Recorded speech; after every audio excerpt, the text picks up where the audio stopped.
How are you so confident when the consumer faces such headwinds? Well, first up, Caroline, thanks for having me today. It's an important day for Kohl's. And let me first set a little context. I mean, 2021 was a pivotal year for us. And as you were all just saying, we delivered record results, record earnings, far surpassing what was our high back in 2018. I think importantly, we have been working hard to restructure this business for greater profitability and to drive future growth.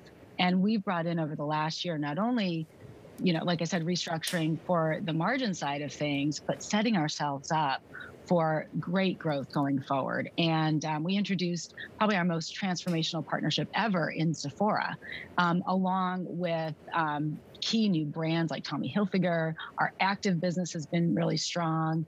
And like many, we faced some inventory headwinds and some supply chain headwinds last year, and we're going to be back in inventory. Yeah. So when you add all those things up, I think we're really positioned now to grow and do that profitably. So I think the best days for Kohl's are really ahead of us. Michelle, talk a little bit about the inventory situation right now. When you say there were some inventory issues here, are you still having trouble getting your hands on inventory? Are you stockpiling what you can get your hands on? What's the situation?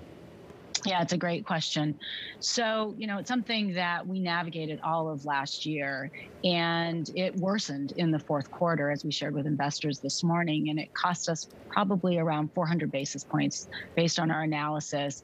And that was, across the board, but largely in some of our private brands and in categories like women's and men's apparel. I will say a bright spot that we had was active, where we had stronger inventory and we had tremendous sales. I mean, sales of that business up 20% on a 2-year basis.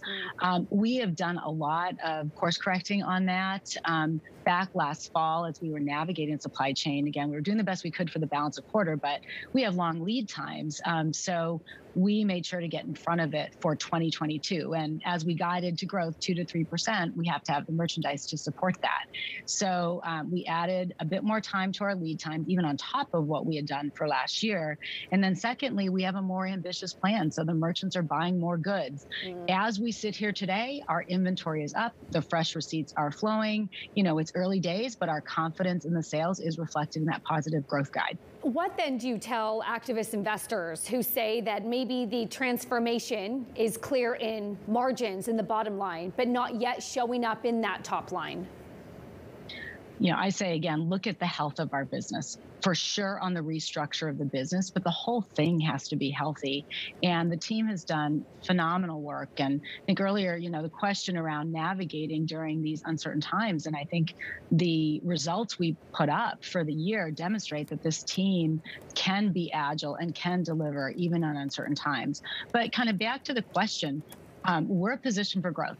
We did a lot, like I said, to do this fundamental restructure of the business. We exited brands. We brought new ones in. The relevancy of Kohl's to bring in these partners. I mean, Sephora is a game changer for us, but not just Sephora. Again, the other brands, the active category, like I said. And when you add all that up, we have a lot of tailwinds going into this year and, some exciting initiatives that we'll be sharing next week at our Investor Day. Michelle, you sound incredibly optimistic and very much of the view that the best is yet to come, as you've already just stated. But when you are looking at, I'm sure you're looking at all these solicited, unsolicited offers, the activists very much in focus. When you've got Goldman Sachs sort of entertaining these offers, what do you think in the long run works best for the investor base right now? We've seen Macy's itself look at whether or not splitting off its digital part of the business would work, and they decided no, to keep it whole. The omni-channel is where they want to be. What do you think would suit you the very best in terms of offers? Well, what I would say is start with the board's responsibility and the fiduciary obligation that we have to evaluate all paths forward and make sure that we are proceeding down a path that is in the best interest of our shareholders. As I said, we, the board, have great confidence in the path ahead, and that's going to return a lot of capital to shareholders. And you saw us even today announce a significant capital return to our shareholders, doubling the dividend, $3 billion share authorization. But we must do our diligence, and we are pressure testing other alternatives that have come forth. Yes, we hired Goldman. We've had unsolicited bids. We're taking a step further, and we're being proactive to make sure that we are looking at all alternatives. So I really think it's important for the board to look at all ideas and have a robust process. Ultimately, we will make the best decision for shareholders. Well, ultimately, too, I mean, when we talk about sort of trying to get activist investors off your back or at least put them at ease, it still comes back to the underlying fundamentals of the business, the growth rate for revenue, and of course, any sort of earnings that you can post here above what the street expects here. The guidance that we got today certainly seemed to satisfy some investors, but there are some people that have raised questions about why that guidance is so far above other peers in your space. What makes you think that Kohl's can outperform those companies? Well, I think it goes back to the initiatives that we have ahead of us. So Sephora, we were only in 200 stores at the back end of this year. We're building another 400 this year. We've shared that in the Sephora stores, you get a mid-single-digit sales lift to the entire store versus the stores that don't have Sephora. So when you do the math on Sephora alone, being launched across the chain will be at 600, more than half of our chain. Yeah. That's really exciting. We get new customers, we get traffic. Over time, they'll get to know Kohl's, they'll buy more of our product.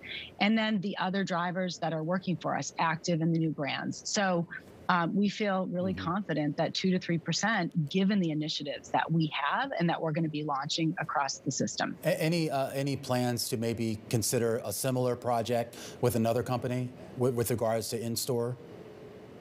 Oh, yeah, it's a great question. I mean, the one thing about Kohl's is that we have an unbelievable omni-channel platform. We've got 1,200 stores across the country. 80% of Americans live within 15 miles. We have a very strong digital business, and we leverage omni-channel through things like curbside, buy online, pick up in store. All of that is really attractive to partners. We've built tremendous brand partners over time. We're a top retailer of some of the most, coveted brands like Levi's, the active brands, Nike, Under Armour, Adidas, and the like. And then, Sephora, bringing Sephora in, they saw that potential. So we continue to work on a pipeline of whether it's product or it could be services. Amazon's another great example. Yeah. I mean, we introduced that a couple years ago. We're really convenient for people to bring their Amazon returns, and we bring in millions of new customers through that program. So we're a very healthy company. We generate a lot of cash. And, as you've seen this year, we're going to be investing in capital to build out the Sephora stores and returning it to shareholders as well.